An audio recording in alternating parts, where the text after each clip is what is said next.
Si nous sommes faibles, nous montrons aux autres que nous sommes faibles. Il faut montrer aux autres que nous sommes forts. Il faut plus se concentrer à construire un État qui est juste pour tous les Juifs et pour ses citoyens avant qu'on construise un troisième temple. Parce que la situation aujourd'hui en Israël est pas bien.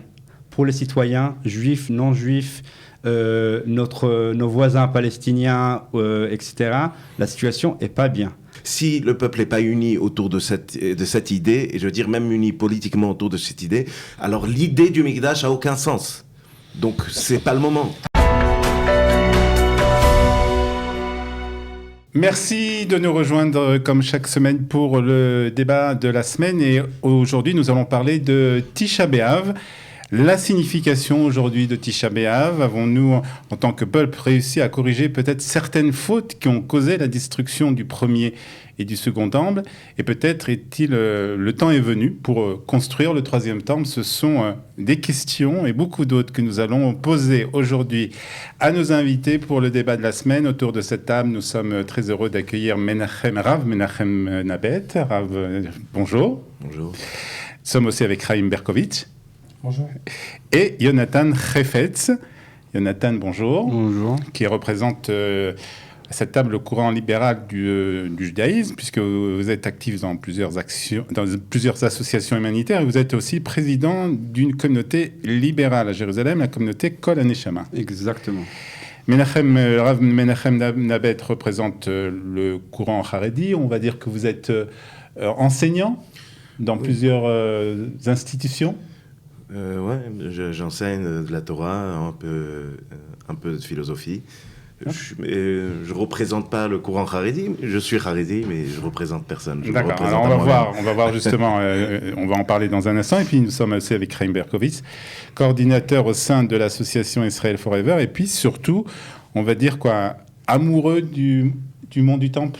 Amoureux du mont du Temple, et je fais partie des gens qui montent sur le mont du Temple. Je suis monté la première fois en 2003, donc ça fait déjà un moment. D'accord, donc vous connaissez bien aussi cet endroit et on va en parler. Alors, je voudrais commencer avec chacun d'entre vous et vous donner 40 secondes, soit 1 minute maximum, pour que vous me disiez qu'est-ce que Tisha B'Av représente aujourd'hui. Je pense que moi, l'expérience la plus grande que j'ai eue pour Tisha B'Av, c'était la veille de la sortie de Gaza. J'étais en cours d'officier et j'étais dans le bataillon avec tous les Bnei Yeshivot. Et on était à la Sina à Ba'ad Echad, à l'école des officiers, et on était vraiment tous les couleurs et sortes de juifs. On avait même un druze qui nous a rejoints pour la prière.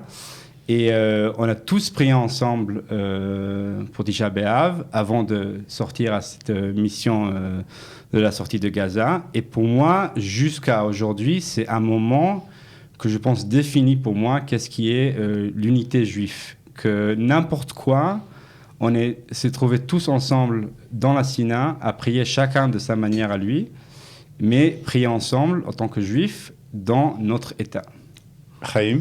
Alors, pour moi, Tisha B'Av, c'est l'espoir. Pourquoi c'est l'espoir ? Un peu parce que je vais reprendre le dernier verset de la Megillat Echa qu'on lit à Tisha B'Av, où on dit « Ashivenu Hashem elecha venashuva, chadesh yamenu kekedem » « Ramène-nous aux jours d'antan ». Et on sent aujourd'hui qu'il y a un retour vers les jours d'antan. C'est plus la même situation que nos parents ont vécu, que nos grands-parents, malheureusement, ont vécu. Aujourd'hui, on sait que tout change. Tout est en train de changer et très prochainement, ça va encore plus changer. Donc pour moi, Tisha B'Av, il y a des larmes. Il y a des larmes parce qu'il y a le souvenir, parce qu'on a perdu le Beth Amikdash plusieurs fois. Mais il y a surtout l'espoir parce qu'on sait aujourd'hui qu'on va pouvoir le reconstruire. Rav Menachem. Oui, alors pour moi aussi, Tisha B'Av, c'est un jour d'espoir, mais je veux rajouter quelque chose. Cet espoir-là peut passer que par un jour comme Tisha B'Av, c'est-à-dire c'est un jour où on a la possibilité, on arrive à dire qu'il nous manque quelque chose. Encore. Et il nous manque encore aujourd'hui quelque chose. Sans pouvoir dire qu'il nous manque quelque chose, on ne peut pas avoir d'espoir. Donc c'est de l'espoir, mais de l'espoir on a toute l'année. Aujourd'hui, Tisha B'Av, c'est un jour où on peut parler du manque. Alors, on a parlé de beaucoup de choses. On a parlé d'union, on a parlé d'espoir, on a parlé aussi du manque. Je voudrais, par rapport à la question que j'ai posée au début, de savoir si aujourd'hui on avait réussi à réparer certaines fautes qu'on avait commises et qui ont avait ces fautes selon la Massorette, selon la tradition, abouti à la destruction du premier et du second temple. Est-ce qu'on arrive aujourd'hui à réparer certaines de ces fautes? Ouais. Je veux pas être pessimiste. Je pense qu'on a réparé beaucoup de fautes. Lesquelles, par exemple? D'abord, on n'est pas obligé de parler que de fautes. Il y a quelque chose dans notre vie de peuple qui a changé, qui est devenu un peu mieux que ce qu'il y avait avant. Mais il faut parler aussi des fautes. On a toujours l'habitude de parler de Sinatrina et de la haine entre nous. Et tu as parlé de l'unité, c'est très important. Je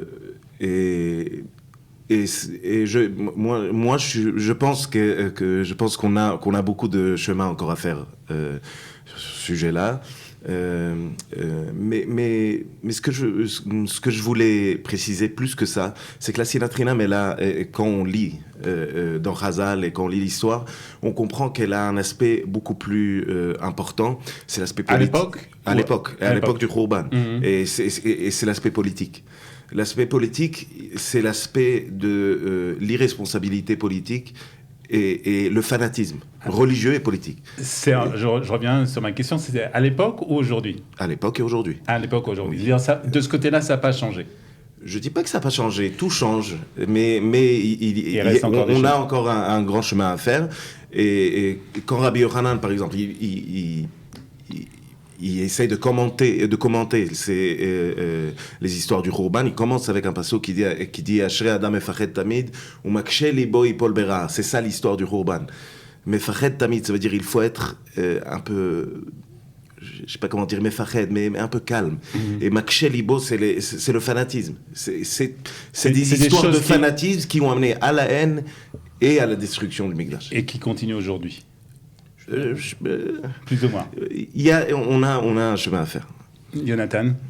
Je suis complètement d'accord avec vous, parce que je pense aussi que la Sinatrina et la séparation qu'il y a aujourd'hui entre les différents mouvements politiques et groupes, on va dire, communautaires dans la société israélienne, moi, je suis pessimiste. Je suis toujours optimiste, mais j'ai aussi un côté pessimiste, parce que je pense que on est en train de déchirer, ce tissu de l'État d'Israël qui nous met ensemble.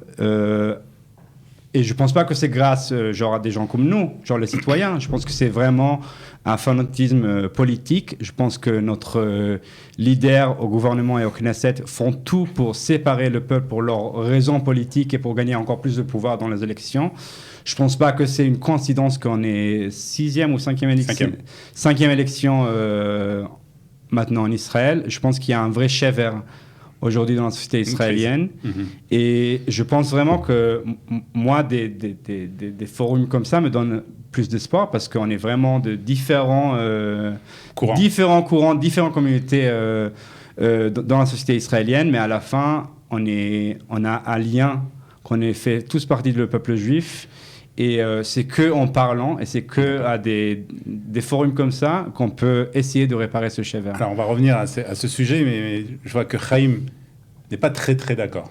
C'est pas que je suis d'accord ou non, c'est que je voudrais rétablir. On a souvent l'occasion de dire le Beth Amikdash, le deuxième temple, a été détruit à cause de la haine gratuite, la Sinatrina. Et pourtant, si on prend la Gemara énumère à peu près entre 8 et 10 raisons pour lesquelles le temple a été détruit. Notamment parce qu'on faisait plus le Kriyat Shema, notamment parce qu'on respectait pas le Shabbat. Est-ce que vous avez vu aujourd'hui quelqu'un se lever et dire « Messieurs, c'est le 9 Av, comme on le fait pour la haine gratuite, il faudrait qu'on se mette à respecter le Shabbat ». Il se ferait huer dans la société d'aujourd'hui. Donc on ne le fait pas. Donc on va essayer, on est devenu dati et fiatzmi, on est devenu religieux en fonction de ce que je veux, parce que c'est pas ça. Et je reprends sur l'histoire de la haine gratuite. Il faut bien comprendre ce que c'est la haine gratuite à l'époque du Temple. Et je ne pense pas qu'il y avait du fanatisme du tout. La preuve, c'est qu'en 67, on est 3 ans avant la destruction du temple, eh bien on a un gouvernement d'union nationale à Jérusalem. Ça veut dire que nous avons le Rosh HaSanhedrin, le prince, le Nassi du Sanhedrin, qui fait partie du gouvernement. Même Rabbi Yochanan ben Zakkai fait partie du gouvernement. D'ailleurs, le Rosh HaSanhedrin va mourir pendant cette révolte. Ça montre bien quelque chose. Ça montre que tout le monde était ensemble. On utilise à tort, je finis juste 10 secondes, on utilise à tort cette histoire de haine gratuite entre les mouvements. Pourquoi ? Parce on a l'histoire qui est faussée par un homme qui s'appelle Yosef ben Mattityahu, Flavius Joseph. Or, lui, il est un traître. Et c'est lui qui va nous dire que tout simplement, nous étions les uns contre les autres. Mais comment je peux récupérer un enseignement d'un homme tel que lui ? Et là-dessus, il faut faire très attention. Et même la Gemara, lorsqu'elle parle de haine gratuite, elle parle de ceux qui dénoncent. Elle parle de la malchinim. D'ailleurs, il y a une bracha qui est dit juste après, qui a été créée, qui a été ordonnée juste après la destruction du temple. Eh bien, c'est la 19e bénédiction du Shmona Esrei, de la prière que nous disons 3 fois par jour, qui dit attention, ils n'auront pas d'espoir, tous ceux qui sont des dénonciateurs. C'est là qu'elle est réellement la haine gratuite, pas entre les gens du peuple. Alors, on va venir peut-être à ce qui se passe aujourd'hui dans le peuple. Jonathan parle des conflits au sein des partis politiques, au sein de la Knesset, etc. Est-ce que toi, Chaim, tu as l'impression qu'aujourd'hui, il n'existe pas de haine, sans parler de haine gratuite, mais tout simplement de haine, de violence entre les différents citoyens? D'abord, malheureusement, il existe encore de la haine et on a un travail à faire par rapport à ça pour enlever entièrement cette haine. Mais attention de ne pas tomber dans le piège. La majeure partie du peuple israélien n'est pas haineux, il veut tout simplement exprimer ses idées. Il les exprime des fois de façon forte. Ne pas haïr l'autre, ça ne veut pas dire être d'accord. Ça ne veut pas dire passer sur certaines de ses idées qui sont capitales. Donc, décider, par exemple, puisqu'on a parlé de politique, qu'on ne veut pas un gouvernement avec des ennemis, ça ne veut pas dire être haineux par rapport aux autres. On a le droit de s'exprimer. Attention, il faut faire très attention. Il faut faire attention de la manière dont on s'exprime. Bien sûr, il faut faire attention comment on s'exprime. On n'insulte pas. Les réseaux sociaux aujourd'hui sont très forts pour nous montrer qu'on peut tomber malheureusement très bas. Mais exprimer ses idées, exprimer ce qu'il faut faire, exprimer ce qu'on pense, ce n'est pas haïr l'autre. C'est tout simplement essayer de persuader l'autre qu'on a peut-être raison. Jonathan ?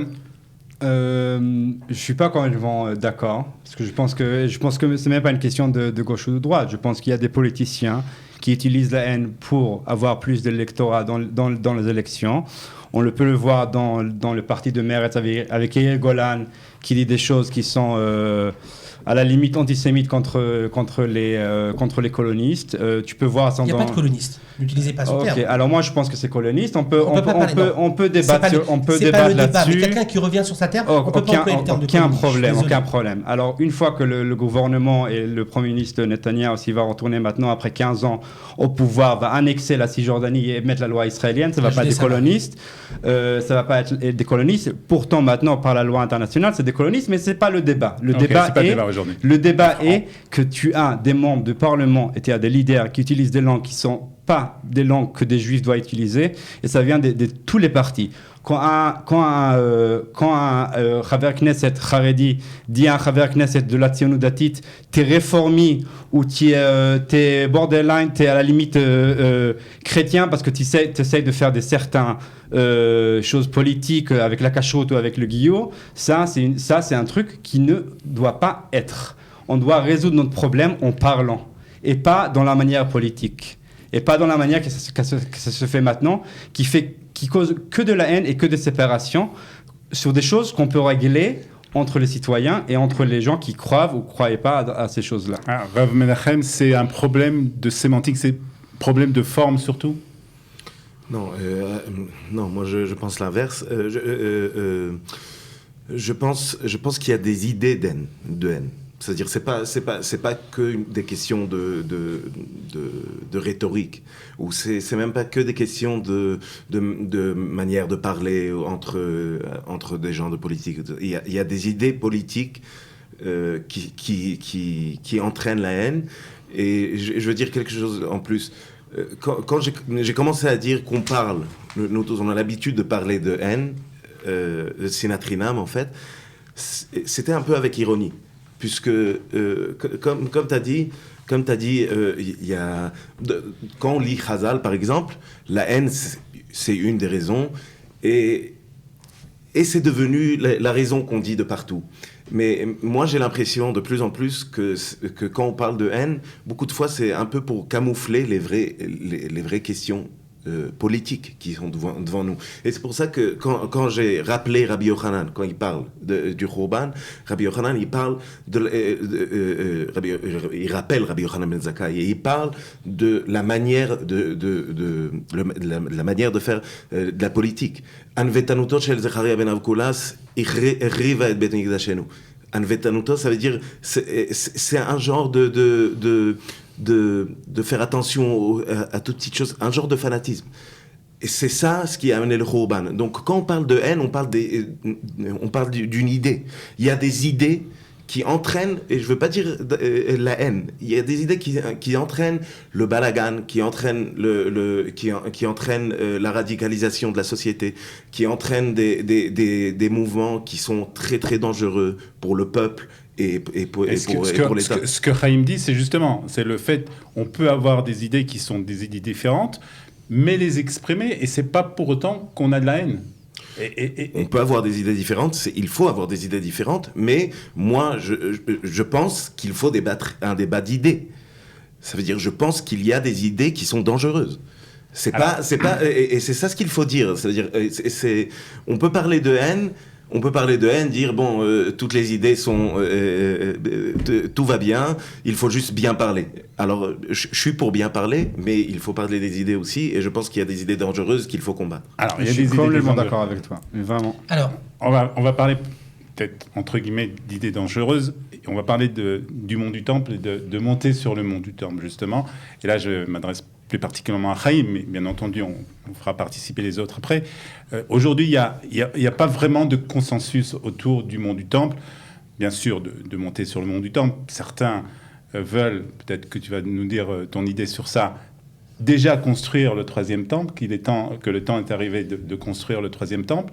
Et cette idée qui est une idée de troisième temple, du mont du Temple, etc., une idée de réunion qui devrait réunir pas seulement le peuple juif, mais aussi les autres peuples.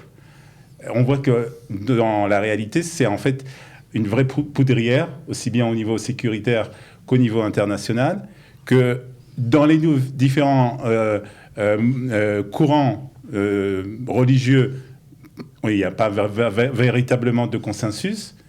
C'est pas une idée qui fait l'unanimité aujourd'hui. Et pourtant, je viens d'une famille d'origine, je suis d'une famille orthodoxe. Mon père était avec un chapeau, une barbe, etc. Le look même de la famille orthodoxe. J'ai été dans toutes les écoles juives en France. J'ai suivi un parcours assez, je dirais, de juif orthodoxe. Je ne savais pas ce qu'était le mont du Temple. Pour moi, le summum de la sainteté, de la Kedusha, c'était d'arriver sur un mur, le mur occidental. Et avec les années, je me suis aperçu que le mur occidental, en réalité, il avait une sorte de moulure qui n'était autre que la moulure d'Hérode, du roi Hérode. C'est un mur qui soutient le bâtiment. Si on se renseigne un petit peu plus, on s'aperçoit qu'en réalité, les Juifs qui prient sur ce mur, sur le Kotel HaMaaravi, qui est très important, mais ils prient que depuis 300 ans. De tout temps, les Juifs, à part lorsqu'on leur a interdit, c'est-à-dire depuis l'Empire ottoman, de tout temps, les Juifs ont toujours prié sur le mont du Temple. Même le Rambam est monté sur le mont du Temple. L'endroit le plus saint du judaïsme, c'est le mont du Temple. Alors, ça peut ne pas plaire à tout le monde. Il y a des marloquettes, des discussions à la rigue. Est-ce qu'on a le droit d'aller comme ça ou pas comme ça sur le mont du Temple ? Quoi qu'il en soit. Le Barthénora est monté sur le mont du Temple. Aujourd'hui, le mont du Temple, on le sait, est occupé par un autre peuple. Il y a des mosquées. Pourquoi ? D'abord, à l'origine, il n'y avait qu'une seule mosquée. Il y avait une mosquée qui était sur le côté. Le dôme du rocher que tout le monde appelle aujourd'hui, on appelle le mont du Temple El-Aqsa. On parle de tout le mont du Temple. C'est une appellation qui est erronée, puisque El-Aqsa, en réalité, c'est une mosquée qui était pas loin de la Mecque. Mais bon, il y avait une seule mosquée. Le dôme du rocher, c'est tout simplement le dôme qui protège la pierre de la création. Ce qu'on appelle en hébreu Even Ashtia. Donc, dans le consensus d'ailleurs, d'ailleurs dans ce qu'on appelle le statu quo qui a été fait en 1967 par le gouvernement de l'époque, et entre autres, celui qui l'amenait, c'est Moshe Dayan, eh bien on parlait que les Juifs avaient le droit de monter et pas de prier. Est-ce que vous trouvez que c'est normal qu'on ait un endroit, en plus c'est notre endroit le plus saint au monde, c'est le seul endroit au monde où un Juif n'a pas le droit de prier? Est-ce que vous pensez que c'est normal? Dites-moi. Peut-être que vous voulez répondre. Moi, je connais d'autres endroits en Israël que les Juifs n'ont pas le droit de prier. Ah bah alors on va les rajouter à la liste. Alors, tu peux rajouter le Kotel parce que il y a 2 semaines, il y a des Haredis qui ont déchiré un sidour Masorati à un gosse américain qui faisait sa bar mitzvah. Alors on rentre, je comprends très bien ce que tu veux dire. C'est un juif ou pas un juif? Je comprends très bien. D'abord, ce qui est juif ou qui n'est pas juif, on ne va pas rentrer dans le débat. Il y a une définition très claire de savoir qui est juif et qui n'est pas juif. Je ne rentrerai pas là-dedans. Ce que je veux dire, tout le monde a le droit de prier. D'ailleurs, le monde du temple, c'est pas que les juifs qui ont le droit de prier. Ouais. Qu'on soit massorati, qu'on soit non-juif même. J'ai un ami qui vient de loin, qui vient en Israël pour monter sur le mont du temple. Oui, or la Goïm, une lumière pour les nations. Mais avant toute chose, il nous faut notre souveraineté sur cet endroit. Moi, je pense que 2 fois par an minimum, chaque juif dans le monde a dit l'an prochain à Jérusalem. Les Shanaba, Birushalayim, Abnouya, là-haut, sur le mont du temple. Sion, c'est là-haut. Pourquoi je ne peux pas monter? Alors je vais déchirer mon rêve parce qu'il peut être dangereux, parce que si tu dis dangereux, non, ce n'est pas dangereux. Parce que si l'on montre au monde que nous sommes capables de garder notre lieu le plus sacré et de le faire revivre et de reconstruire le mont du temple, eh bien nous allons être forts et de ce côté-là, eh bien tout le monde va se retourner vers nous. J'attends la réaction de Rav Menachem. J'ai beaucoup de choses à dire sur ce sujet. Je vais essayer de dire quelques petites choses. D'abord, il ne faut pas parler d'histoire et de pseudo-histoire. Pourquoi pseudo? Bon, je ne vais pas rentrer dans ce débat, mais c'est très flou d'abord cette histoire. Mais je veux pas rentrer. Non, mais je veux pas rentrer là-dedans. Je vais pas rentrer dedans. Vous ne pouvez pas dire quelque chose qui est flou si vous dites je veux pas rentrer là-dedans. Qu'est-ce qui est flou? C'est pas là-bas qu'il y avait le Beth Amikdash? Non, quand tu dis que les Juifs de toute l'histoire sont montés au Harabaït, Rabban Gamliel avait fait sa yeshiva sur place. En 400, on a un curé de Bordeaux qui nous montre qu'il y a 120 000 Juifs qui prient le jour de Tisha B'Av sur la pierre et qui met de l'huile, qui loin la pierre de la création avec de l'huile. On a des tonnes T'as aussi de références. Mais t'as aussi pendant Byzantine que les Juifs n'ont pas pu. Pendant l'époque byzantine. Il y a eu des petites périodes. C'est pas une petite période. Mais c'est vraiment pas le sujet. On continue sur l'idée. Oui, je pense que les idées sont plus importantes ici. Quand je dis de ne pas parler d'histoire, ça veut dire la question historique n'est pas la question importante. La question politique est beaucoup plus importante que la question historique. C'est pas une question la question n'est pas qui a raison. Il n'y a pas de question de raison ici. Bien sûr. Oui, bon, laisse-moi juste finir. La question n'est pas qui a raison. La question, elle est qu'est-ce qu'on fait? C'est quoi l'acte politique qu'on fait? Et l'acte politique a un sens, il a des faits, il fait quelque chose. Et de monter au Harabaït aujourd'hui, pas que de monter, de faire des organisations politiques autour de ça, ça crée une guerre mondiale. Ce que vous nous dites, Rav Menachem, c'est que aujourd'hui, il y a des raisons politiques qui, en fait, nous empêchent de monter sur le mont du Temple. Oui. Mais je veux dire, c'est des raisons politiques, c'est des raisons religieuses, théologiques, et c'est des raisons politiques aussi par rapport à nous, le peuple juif. Et je veux dire, ces raisons, d'abord des raisons politiques par rapport au monde musulman, c'est tout. J'ai pas besoin d'expliquer. Chacun qui ouvre les yeux peut le voir. C'est peut-être la cause la plus grave. Moi j'ai une idée, Raph. J'ai une idée, Raph. On n'a qu'à refaire ce qu'on a fait pendant 2000 ans en exil. On va baisser notre pantalon, on va attendre. Bon, frappez-nous. Frappez-nous. Je pense pas que c'est terminé. Vous savez, on disait la même chose pour les Juifs qui montent en Israël. Ne montez pas, vous allez exciter le monde arabe. Le Moyen-Orient va s'enflammer. On a dit la même chose que lorsqu'on a mis l'ambassade américaine à Jérusalem. Arrêtez, vous vous rendez compte ce que vous êtes en train de faire? On a dit la même chose. À l'époque du Rouban, ils ont dit comme toi, et il y a eu le Rouban. Mais je veux... Alors, on va laisser terminer. Je veux juste terminer et on pourra débattre sur ça. Il y a des raisons théologiques. Tout ça fait partie en fait d'une idée, mais il y a des raisons théologiques et religieuses. Les raisons théologiques et religieuses, c'est pas des questions juste de halakha. C'est des questions de rapport avec le sacré. Et quand des gens pensent que le rapport avec le sacré va toujours comme avec les Maapilim, de faire fort, d'aller jusqu'au bout, l'extase. C'est pas le rapport juif vers le sacré, on l'apprend de partout dans la Torah. Le sacré, c'est de savoir s'éloigner un petit peu et de savoir quand il faut s'éloigner. Et c'est une question politique aussi entre nous, c'est-à-dire et ça, je veux rappeler Bar Donc Giora pour le moment, c'est pas le moment encore. C'est pas le moment. On va demander à Jonathan aussi de réagir et puis après Chaim répondra. J'ai déjà perdu la question parce qu'on parlait sur tellement de sujets. Moi, je dis que mon opinion... Ta position sur le monde du temple? Non, je pense que ma position sur le monde du temple, c'est la position de chaque juif. Dans un monde idéal, je pense que si on aura un troisième temple, avec grand plaisir. J'espère qu'il sera égal hommes et femmes, comme notre synagogue, où on respecte tous les genres. Mais à part ça... Moi, je pense vraiment à la liberté des citoyens. Et je suis un grand croyant à la démocratie. Et je pense que chaque citoyen israélien qui est juif, musulman, chrétien, doit avoir la liberté de pratiquer sa religion. Et je pense que de la même manière qu'on veut que les musulmans pratiquent leur religion au Mont Temple, je pense que les juifs aussi ont le droit de pratiquer. Pour le moment, c'est pas le cas, d'après ce que nous dit Chaim. Alors moi, je connais aussi pas mal des gens qui croient, qui sont de Némané Harabait, ou qui croient vraiment qui font aussi l'Aliyah au Mont de Temple chaque semaine. Mais encore une fois, je pense, et je suis complètement d'accord, qu'il y a une question politique, ça doit se faire avec une askama, et pas seulement avec une askama entre nous et les musulmans, ça doit faire un accord entre nous les juifs. Chaim, ce que... J'ai tellement à dire. Ouais, on va peut-être pas tout dire, mais en fait, ce que j'entends ici, à cette table, c'est que le temps n'est pas venu encore. Ah non. Ah, je suis désolé. D'abord, je suis obligé de répondre.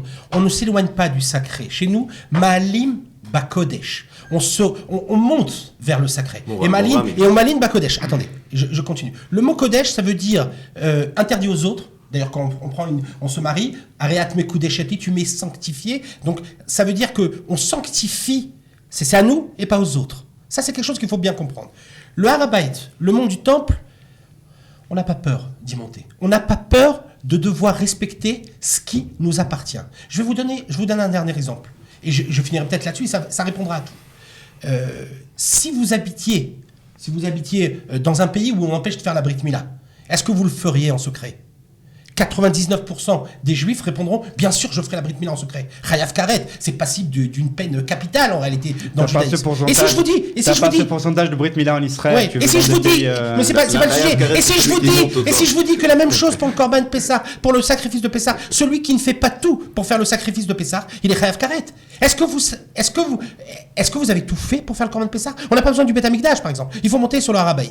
Il faut commencer à faire quelque chose. Le Harabait, c'est un symbole. C'est de là que tout va se jouer. Et le monde musulman le voit et le sait. Si nous sommes faibles sur le mont du temple, et là je reprends le côté politique, après le côté religieux, les deux sont importants. Si nous sommes faibles, nous montrons aux autres que nous sommes faibles. Il faut montrer aux autres que nous sommes forts. Je ne dis pas de prendre des armes et d'aller se battre aujourd'hui. C'est pas le moment, l'État ne l'a pas décidé. Je dis tout simplement de le faire de façon pacifique et de monter. Un juif a le droit de prier. Ce n'est pas démocratique, c'est interdit. Ça fait partie des lois et aujourd'hui, l'État d'Israël ne respecte pas la loi lorsqu'elle nous empêche de prier sur place. Lorsque je me fais arrêter parce que j'ai récité la Tikva, l'hymne national, sur le mont du Temple, c'est impardonnable, c'est incompréhensible. Je ne savais pas que la Tikva c'est une prière. Je pensais que c'était une. Il n'y a pas que la prière, j'ai parlé du côté politique et prière. Mais si vous dites le schéma Israël sur le mont du Temple, vous arrêterez aussi. Si vous vous prosternez comme on se prosternait à l'époque sur le mont du Temple, eh bien on va vous arrêter de la même façon. Il y a un mot qui me manque beaucoup dans tout ce débat, c'est Dieu. Et quand tu dis, par exemple, tu parles de Harabait et tu parles de souverainisme, pour moi, c'est un Chilul Hashem. Ça veut dire, c'est de Pas du tout. Pas du tout. Une minute. C'est de prendre Dieu et faire de lui, on peut dire, comme Razal dit, Kardom Larporba. Ça veut dire, c'est d'utiliser Dieu pour des questions de souverainisme et des questions de force politique. Mais la force politique, c'est déjà la religion. Chez nous, ça se mélange. Tout ce qui est, ça veut dire, c'est exactement ça. C'est pas que j'utilise Dieu, c'est que je réponds à Dieu. Je réponds à Dieu lorsqu'il me dit, comme ça s'appelle, que je dois construire une maison, que je dois venir me voir. Il y a une mitzvah de se faire même voir sur le Harabaït. Alors, on va laisser la parole à Jonathan et puis on va revenir quand même sur le sujet qui est Tisha B'Av. Je vais dire seulement que je pense qu'il faut plus se concentrer à construire un État qui est juste pour tous les Juifs et pour ses citoyens avant qu'on construise un troisième temple.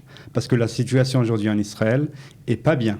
Pour les citoyens, juifs, non-juifs, nos voisins palestiniens, etc., la situation est pas bien.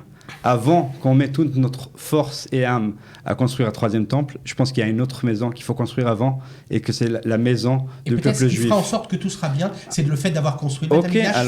C'est ça qui va apporter ce qu'on appelle l'apaisement, la menucha. On pourrait encore parler longtemps, mais je voudrais quand même revenir pour terminer sur Tisha B'Av et sur le fait justement de ce qu'on a parlé au début de cette Sinatrinam. Alors je ne peux pas dire qu'on a vu un exemple de Sinatrinam puisqu'on a eu un discours, on a eu un débat qui est un débat qui s'est bien passé, on va dire. Mais pour être dans la réalité, si on veut arriver à un consensus, il va falloir que des gens, des partis, reviennent sur leurs décisions, reviennent sur leurs principes. Alors comment on arrive à ça ? Très rapidement. Il y a des points où il n'y a pas de consensus.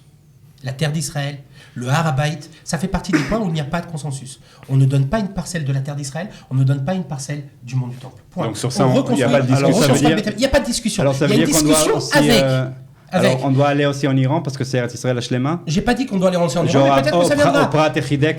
Je n'ai pas dit qu'on ne doit pas, mais peut-être que ça viendra. Non, parce que tu as dit qu'il ne faut pas donner un tiers de la terre d'Israël. Alors la terre d'Israël... Aujourd'hui, ce qui est entre nos mains, on le garde et on continue. On ne passe pas sur certains principes. C'est quoi la solution ? Comme je ne passerai pas sur le Shabbat, par exemple. Oui, et moi je pense qu'il faut savoir se calmer. Je vais dire comme ça. Mais quand on parle du Harabaït, par exemple, on peut pas le concept de Mikdash. Si on parle du Khurban, on parle de Tisha B'Av. Le concept du Mikdash a aucun sens si le peuple n'est pas uni autour de cette idée du Mikdash. Le Mikdash, c'est une idée, avant que c'est pas un immeuble. C'est aussi un immeuble, mais c'est un immeuble qui a derrière lui une idée. Si le peuple n'est pas uni autour de cette idée, et je veux dire même uni politiquement autour de cette idée, alors l'idée du Mikdash a aucun sens. Donc, c'est pas le moment. Alors, unissons-nous autour de la prochaine construction du Beth Amikdash, tout simplement. On le dit. À qui tu le dis ? À moi ou à tout le monde ou aux gens qui savent pas c'est quoi Shema Israël. Il faut s'occuper des choses importantes. C'est en parallèle. C'est en parallèle. C'est pas encore Parlez du schéma Israël et parlons de la reconstruction, tout simplement. Chez Ibané, Beth Amikdash, on a besoin de cette reconstruction. Très bien. On n'est pas arrivé à un accord, en tout cas. Pas encore, mais en tout cas, on va y réfléchir pendant Tisha B'Av, en tout cas pendant le jeûne de Tisha B'Av. Je suppose que Chaim montera sur le mont du Temple et que Jonathan priera dans sa communauté.